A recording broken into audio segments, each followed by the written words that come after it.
The DA just got a massive by-election win against the MK party in KZN. Here's what happened.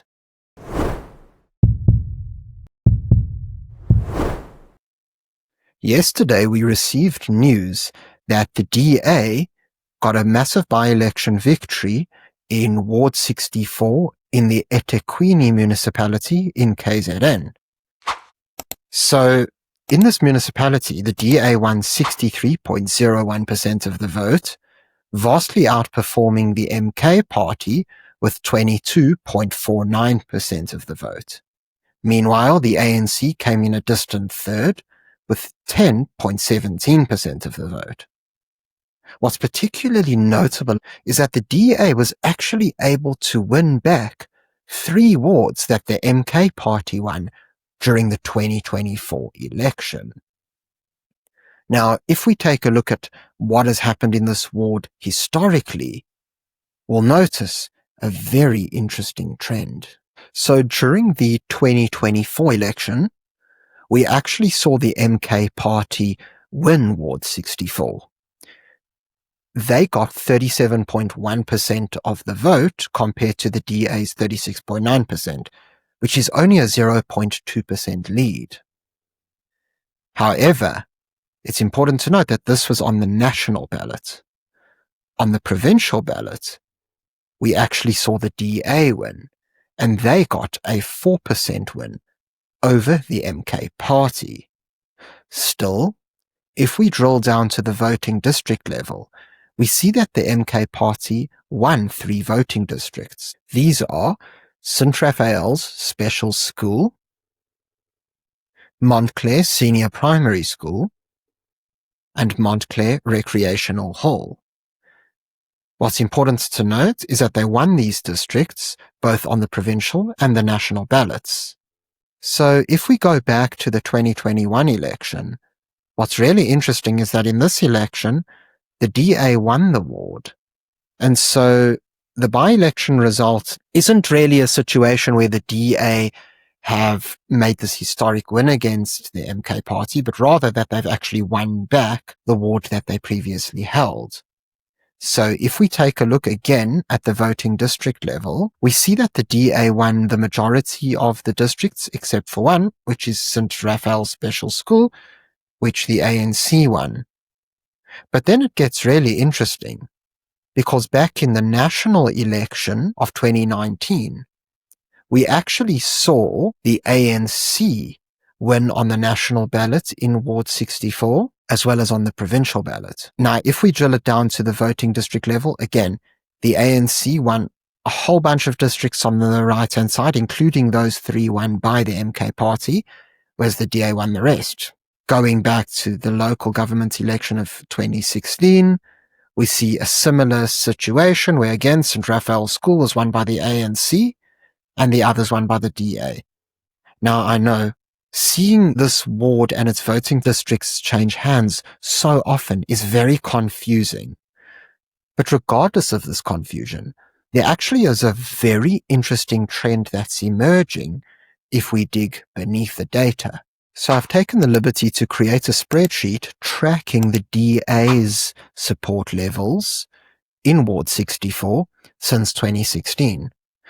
The reason for choosing 2016 is because that was really the watershed election on the local level, where the ANC lost its stronghold on local politics, and we saw all these different coalitions forming across the country. So, in 2016, we see that the DA got a little under 6,000 votes, had about 54% support level.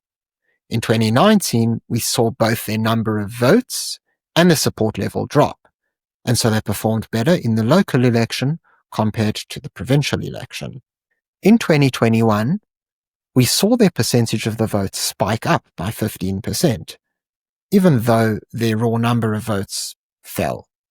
Now, there's a very simple explanation for this, which is that while their number of votes fell, other parties experienced an even more significant decline in voter turnout, specifically the ANC.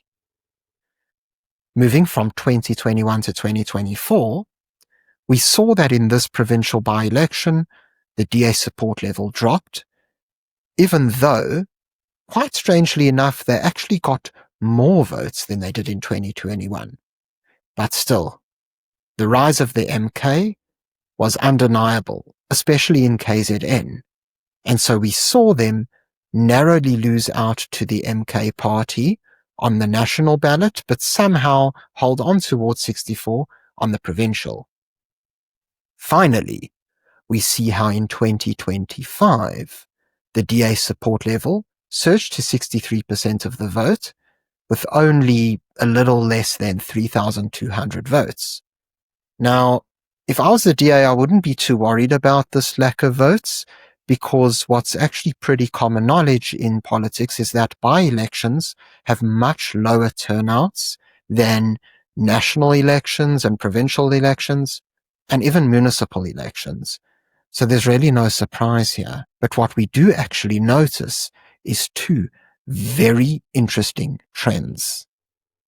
So the first trend is that if we look at our line graph over here, in every single local election or by-election, the DA's percentage of support goes up.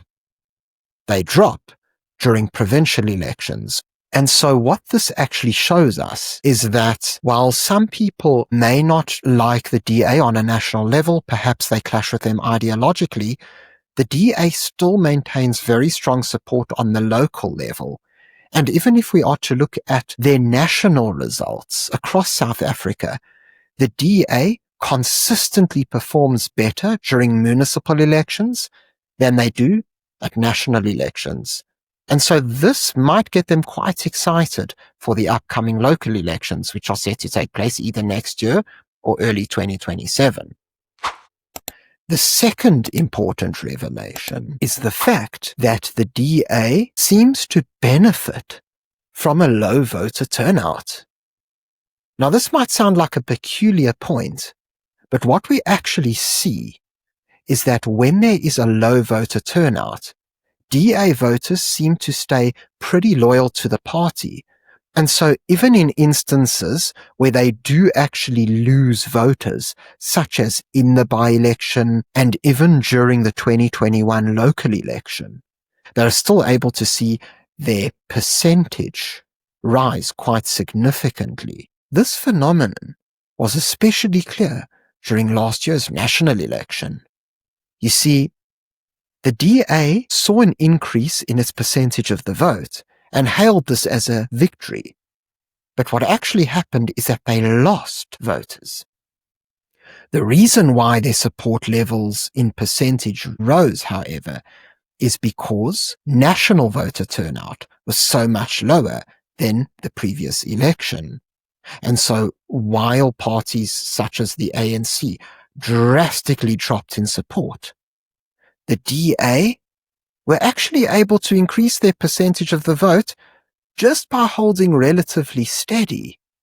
And so this is a very encouraging sign for them going into the next election, because as the trend suggests, both in Ward 64 and in the nation as a whole, if the DA are able to hold their support levels fairly steady or even marginally decline, they may actually see their percentage of the vote in municipalities across the country rise. And it is this percentage that really counts at the end of the day, because that is going to determine the amount of power they receive in city councils. Thank you very much for joining me for this episode. If you enjoyed it, please remember to give it a like and subscribe to the channel if you'd like to see more content such as this. Until next time, I'm Matthew Cohen, and this is the Power Pod.